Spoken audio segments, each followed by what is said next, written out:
오늘 우리가 읽은 본문을 통해서 야곱에서 이스라엘로 라는 제목으로 말씀의 은혜를 함께 나누겠습니다.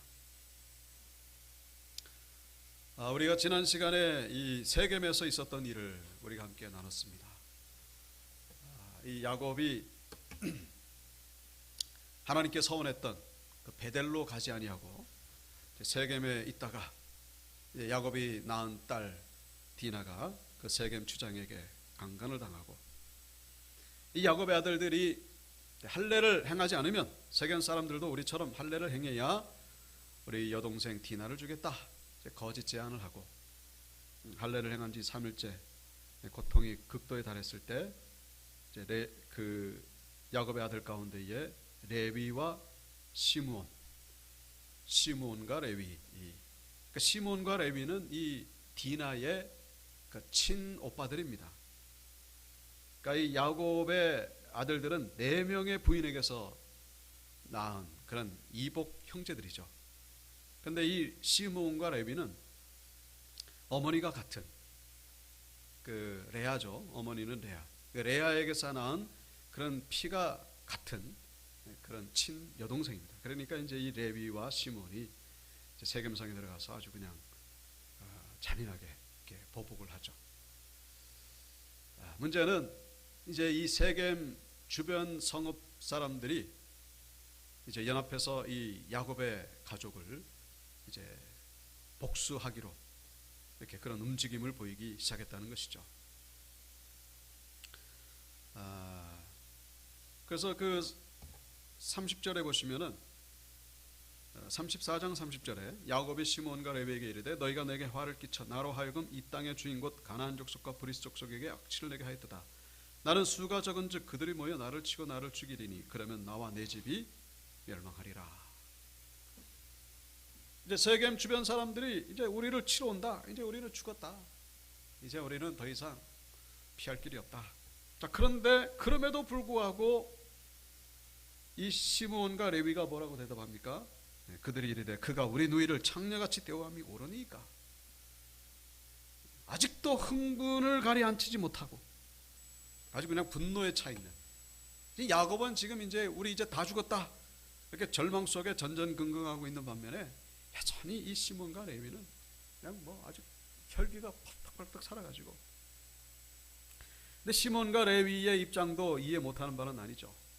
우리 중동 지역에는 그 명예살인이라고 하는 것이 있어가지고 비록 친가족이지만은 아주 불미스러운 일을 당했을 때는 친 여동생이라도 가차없이 죽이는 그런 연장선 속에 이 시몬과 레위의 행위도 우리가 해석해 볼 수가 있습니다.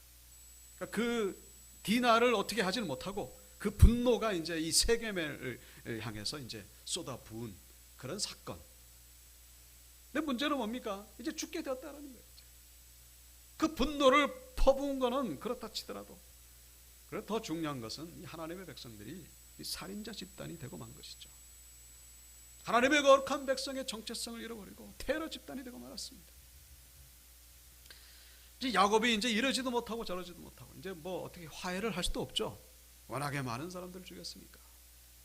어떻게 거래를 할 수도 없습니다. 이러지도 못하고 저러지도 못하는 그야말로 사면초가. 이전에 그 외삼촌 라반에게 당했던 위기, 형 에서에게 당했던 위기와는 비교할 수 없는 그런 엄청난 위기가 지금 야곱에게 찾아온 것이죠. 그때에 들려왔던 하나님의 음성 뭡니까? 오늘 본문 1절이죠. 하나님이 야곱에게 이르시되 일어나 베델로 올라가서 거기 거주하며 내가 내 형 에서의 낯을 피하여 도망하던 때에 내게 나타났던 하나님께 거기서 제단을 쌓으라 하신지라. 자, 하나님께서 구원의 방법을 가르쳐 주십니다. 뭡니까? 베델로 올라가라는 것이죠. 너가 여기서 살 수 있는 길은 한 가지밖에 없다. 뭡니까? 베델로 올라가라. 베델이 뭐죠? 서두에 말씀드린 대로 야곱이 하나님께 서원했던 곳. 하나님께 서원했던 곳. 자, 그런데 여기서 중요한 것은 이 베델은 단순한 지명을 말하는 게 아닙니다. 이 베델은 사실 그 전에 원래 이름은 루스입니다. 루스.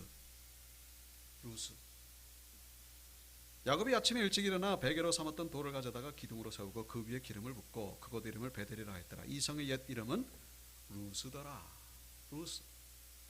그러니까 야곱이 이 형 에서에게 도망치다가 이제 그 돌베개 베고 잠을 자던 곳, 그래서 꿈속에서 하나님을 만났던 그곳, 그 원래 성읍의 이름은 루스예요. 루스.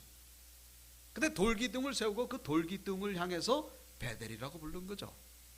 근데 그 돌기둥의 이름, 그 베델이 이제 나중에 도시 이름이 돼버린 거예요.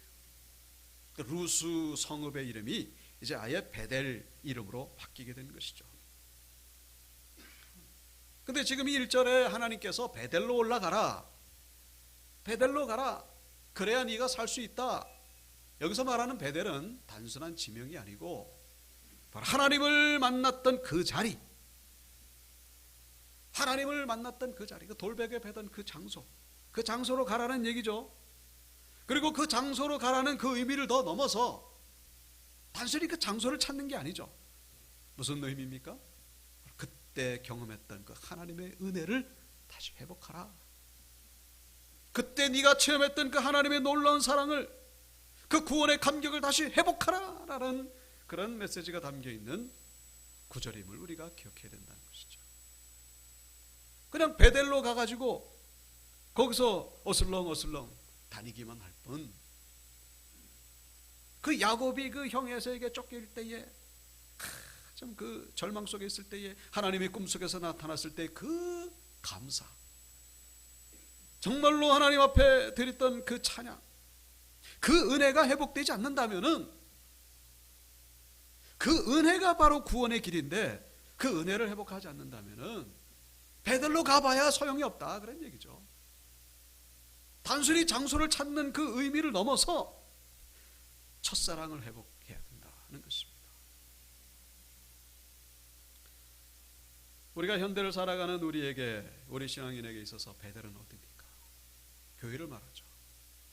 베델, 베이트는 집이란 뜻이고 엘은 하나님입니다. 하나님의 집. 하나님의 집 어디겠습니까? 교회죠. 여러분, 이 메시지가 우리에게 주시는 첫 번째 메시지는 뭐예요? 교회로 가라는 거예요. 교회로. 베델로 가라. 야곱처럼 우리는 베델로 가기를 게을리하지 말아야 된다 그런 얘기입니다. 그런데 지금 말씀드린 대로 우리는 그냥 장소만을 찾는 것이 아니라 뭐예요? 가서 거기서 하나님과의 온전한 관계가 회복되고, 우리가 처음에 누렸던 그 하나님의 은혜가 회복되고, 감사가 회복되고, 그 소망이 회복될 때에 비로소 구원의 역사가 일어나게 된다는 것을 말씀하고 있는 것이죠. 교회에 오는 건 너무나 참 잘하는 거예요. 열심히 예배당을 찾는 것 너무나 참 하나님 기뻐하시죠. 그런데 거기서 머무르는 것이 아니라 여기서 우리는 하나님을 만나야 된다는 것입니다. 나를 향하신 하나님의 그 사랑,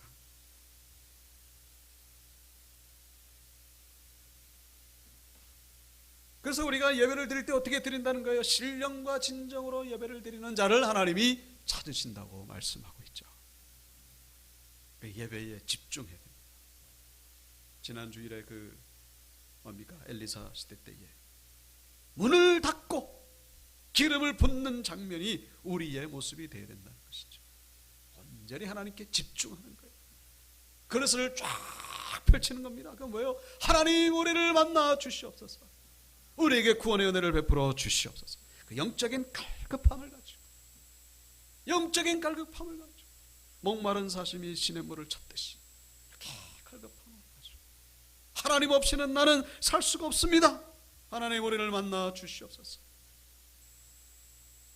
베델로 가되 그 베델에서 경험했던 그 야곱의 첫 번째 은혜를 우리가 다시 회복할 때에 비로소 하나님의 구원의 은혜를 경험하게 된다는 것입니다.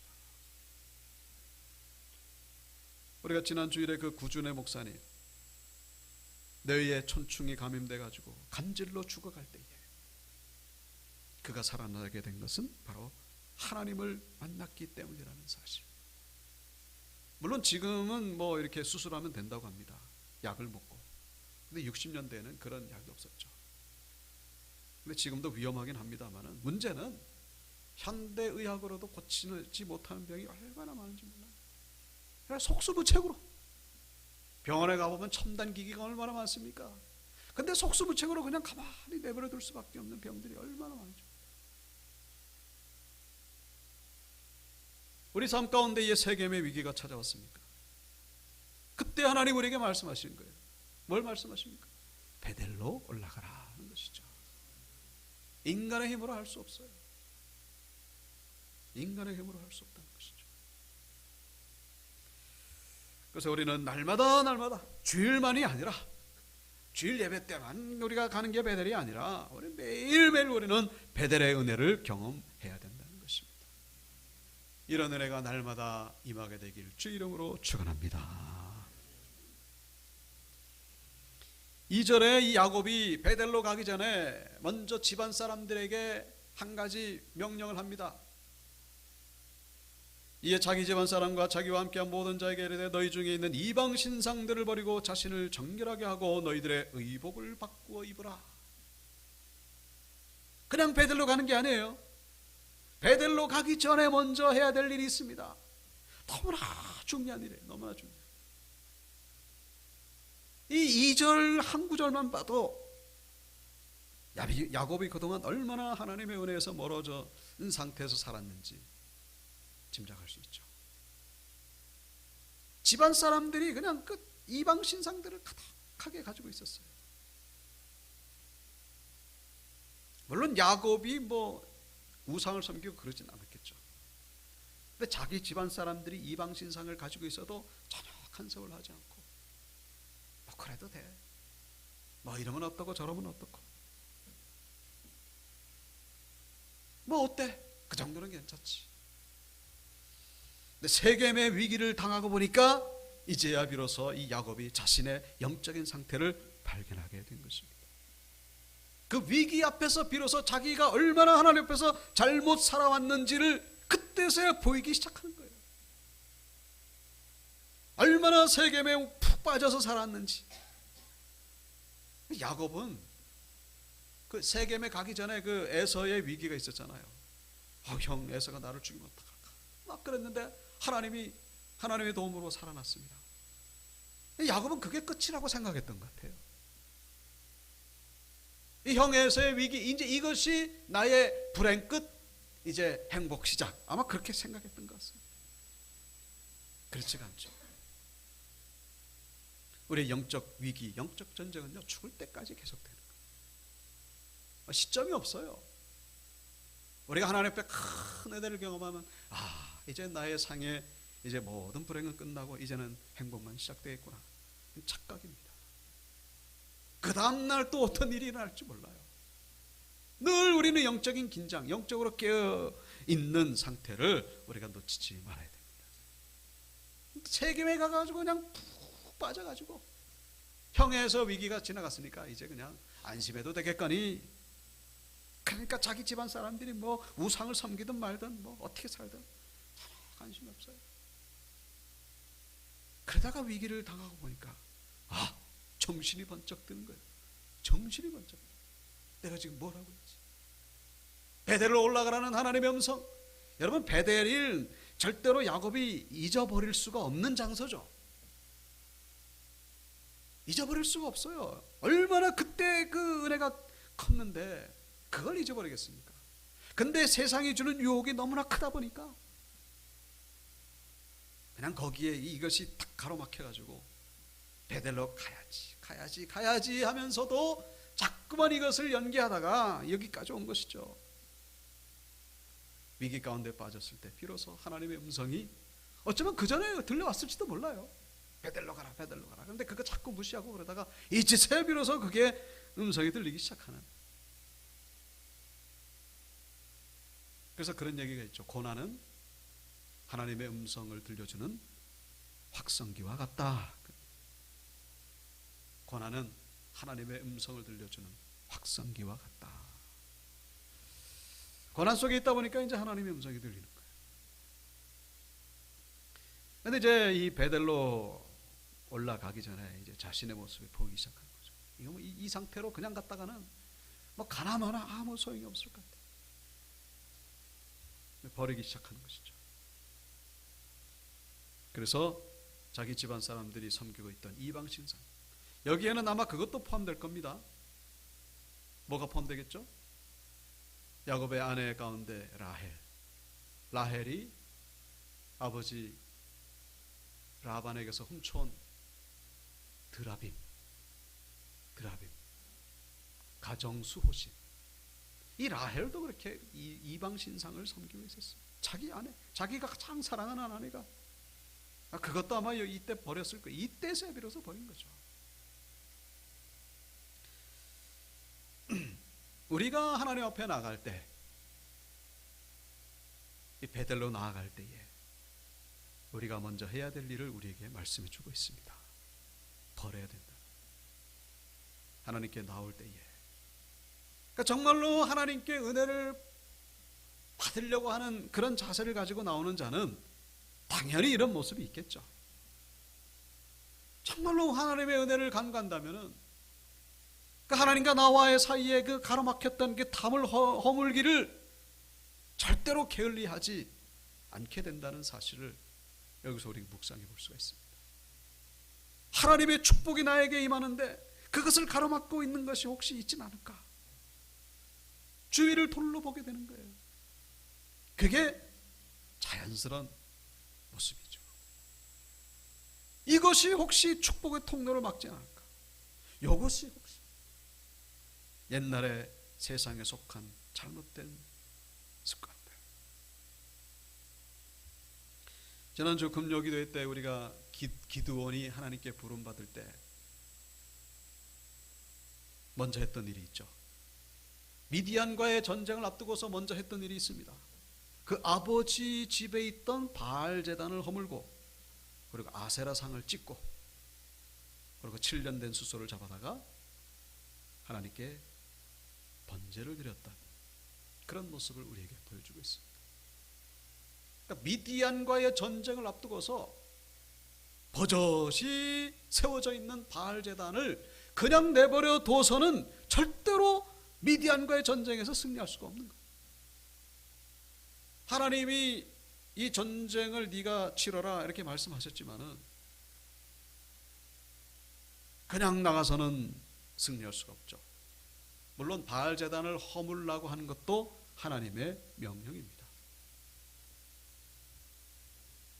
다행스럽게 오늘 본문에서 이 이방 신상들을 버린 것은 하나님의 명하시지 않고 야곱 스스로 버리고 있는 그런 모습을 우리에게 보여주고 있습니다.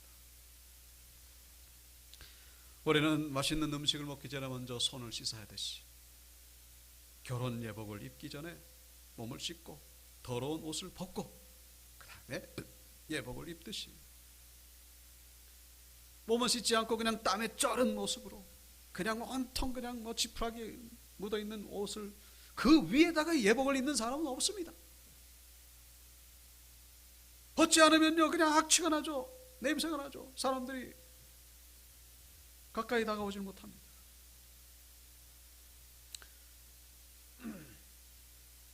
시편 18편 24절 그러므로 여호와께서 내 의를 따라 갚으시되 그의 목전에서 내 손이 깨끗한 만큼 내게 갚으셨도다. 깨끗한 만큼. 우리는 영적으로 주변을 늘 정리하기를 힘써야 됩니다. 디모데후서 2장 20절 큰 집에는 큰 금그릇과 은그릇뿐만 아니라 나무그릇과 질그릇도 있어서 귀하게 쓰는 것도 있고 천하게 쓰는 것도 있나니 그러므로 누구든지 이런 것에서 자기를 깨끗하게 하면 귀히 쓰는 그릇이 되어 거룩하고 주인의 쓰심에 합당하여 모든 선한 일에 준비함이 되리라. 금그릇, 은그릇, 나무그릇, 질그릇 뭡니까 이거는? 인간적인 조건이죠. 타고날 때 뭐 금수저, 은수저 뭐 그렇게도 우리가 비유할 수 있겠죠. 근데 중요한 것은 깨끗하지 않으면 금그릇이라도 귀한 일꾼이 될 수가 없다는 것입니다.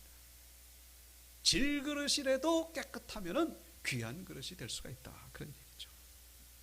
하나님 앞에서 금그릇, 질그릇은요 아무 의미가 없습니다. 인간적으로는 그런 구분이 있겠죠. 하나님 앞에서는 그 의미가 없어요. 아주 질그릇 같은 자를 하나님이 귀하게 쓰는 경우가 얼마나 많습니까? 그런 이야기들이 성경이죠. 내가 금그릇이냐 질그릇이냐 그게 중요한 게 아니에요. 내가 하나님 앞에서 얼마나 깨끗한 영성을 가지고 있냐. 부지런히 다른 게 없겠죠. 하나님 앞에 회개기도 하시고 우리 의지적으로도 우리가 거룩하게 살기를 힘써야 된다는 것입니다. 우리의 의지를 하나님 앞에 맡기고 거룩한 길로 걸어가시는 우리 성도님들 되시기를 축복합니다. 본문 8절에 보시면은 리브가의 유모 드보라가 죽음에 그를 베델 아래에 있는 상수리 나무 밑에 장사하고 그 나무 이름을 알론바굿이라 불렀더라. 리브가의 유모가 죽은 이야기가 나오고 있습니다. 그러니까 야곱의 어머니의 유모죠. 별 중요하지도 않은 인물인 것 같은데 야곱에게는 참 특별한 인물이었던 것 같습니다. 그러니까 어머님의 유모가 뭐 그렇게, 근데 야곱에게는 그렇지 않았던 것 같아요. 그래서 이 유모를 장사하고 그 상수리 나무 밑에 장사하고 그래서 그 나무 이름을 알론바굿이라고 부릅니다. 알론바굿의 뜻이 밑에 보면은 곡함의 상수리. 알론은 상수리 나무라는 뜻이고 바굿은 통곡이라는 뜻입니다. 그러니까 이 어머님의 유모가 죽었을 때에 아주 그냥 통곡을 했다는 거예요. 그러니까 야곱이 통곡했다는 이야기는 그 요셉이 죽었을 때 아마 통곡했고, 뭐 아버지 이삭이 죽었거나 어머니 리브가가 죽었어도 그 통곡의 이야기가 나오지 않습니다. 그러니까 무슨 이유인지 몰라. 하여튼 야곱은 이 아주 그냥 그 어머님의 유모에게 그런 하여튼 인간적인 그런 정이 아주 깊었던 것 같아요. 어떤 의지의 대상도 되었겠죠. 특별히 야곱은 어머니 리브가의 치마폭에서 자랐지 않습니까? 형에서는 아버지에게 사랑을 받았고, 그러니까 어머님에게 사랑을 받았는데 그 어머님의 유모를 어떻게 더 의지했던 것 같아요. 근데 그 유모를 장사 지냈다는 이야기를 오늘 본문에서 이렇게 우리에게 보여주고 있는 영적인 의미가 무엇일까?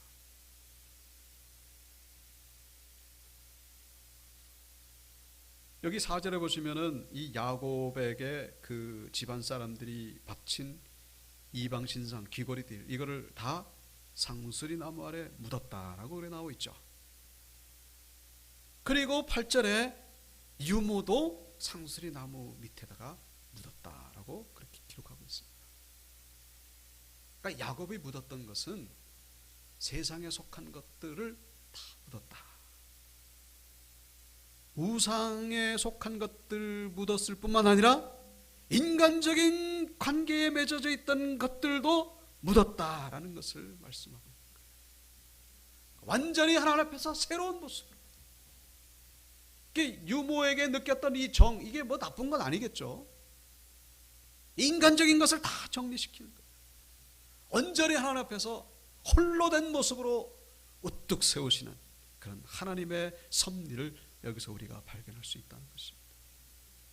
그동안 뭐 얽히설키, 그래 이건 대표적인 거예요. 그냥 이 유모는 인간적으로 이해관계가 얽혀설킨 사람들이 얼마나 많습니까? 그리고 세상에 속한 그런 미련, 그런 욕심, 허망된 그런 생각들, 잡동사니가 그냥 잔뜩 덕지덕지 졌는데 그걸 다 묻어버리고,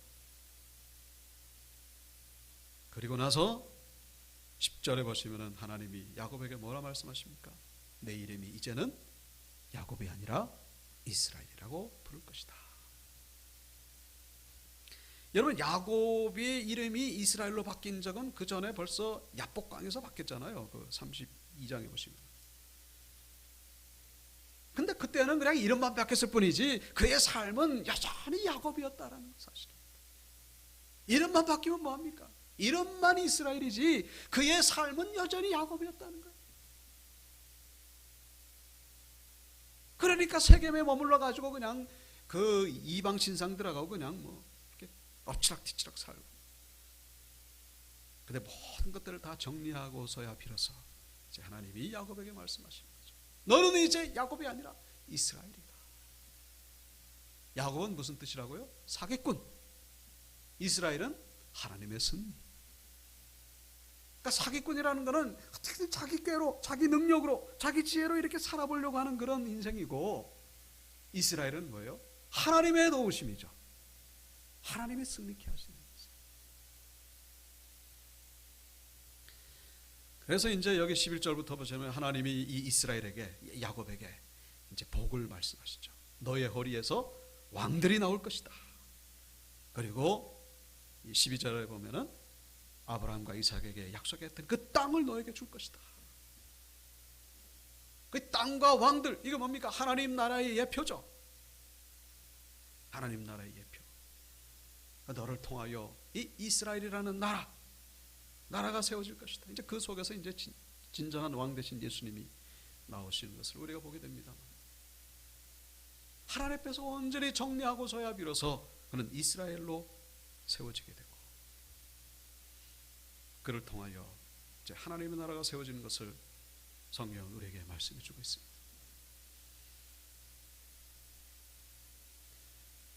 이 야곱의 이야기는 사실 이 35장에서 끝납니다. 다음에 뭐 야곱, 이스라엘 아직 나옵니다만은 야곱의 이제 주된 이야기는 여기서 끝나요. 정리됩니다. 나머지는 뭐 야곱과 관련된 사람들, 그 자녀 이야기 나오죠. 그래서 이 야곱의 인생을 한마디로 하면은 바로 거룩이라고 말할 수 있습니다. 성화라고 우리가 보통 하죠. 야곱에서 이스라엘로 바뀌어져 가는 그 과정. 그래서 이제 이 창세기에 4명의 인물이 나옵니다만은 아브라함, 이삭, 야곱, 요셉. 아브라함은요, 우리에게 믿음을 가르쳐 주고 있어요. 이삭은 순종을 가르쳐 주고 있고, 야곱은 성화를 가르쳐 주고 있어요. 성화, 거룩해져 가는 성. 사실 우리하고 너무 많이 닮은 사람이 바로 야곱이 아닐까. 우리하고 너무 많이 닮은 사람이 야곱이 아닐까. 우리 야곱에서, 우리 말씀의 제목이 뭡니까? 야곱에서 이스라엘. 우리 모든 신앙인들은 야곱에서 이스라엘로 변화되어져 가는 과정이라고 말할 수 있습니다. 거기에 하나님의 전적인 은혜가 필요하겠습니다만 우리의 순종, 우리의 의지가 필요하다라는 사실입니다. 그래서 비록 야곱이라 할지라도 얼마든지 우리는 이스라엘로 바뀌어지게 될 수 있다라는 사실. 아무리 사기꾼이라 해도 하나님의 승리를 경험하는 하나님 역사의 주인공이 될 수 있다라는 사실을 기억하시고, 여러분 모두가 다 이스라엘 되시기를 축복합니다. 하나님의 승리. 우리는 부족하지만 하나님 우리의 의지를 받아주시고, 내 모습 이대로 나를 받아주시고, 하나님의 승리를 경험하는, 하나님의 영광을 드러내기에 부족하면 모두가 되게 하여 주시옵소서. 그렇게 기도하시는 우리 하나님의 역사의 주인공들 다 되시길 주 이름으로 축원합니다.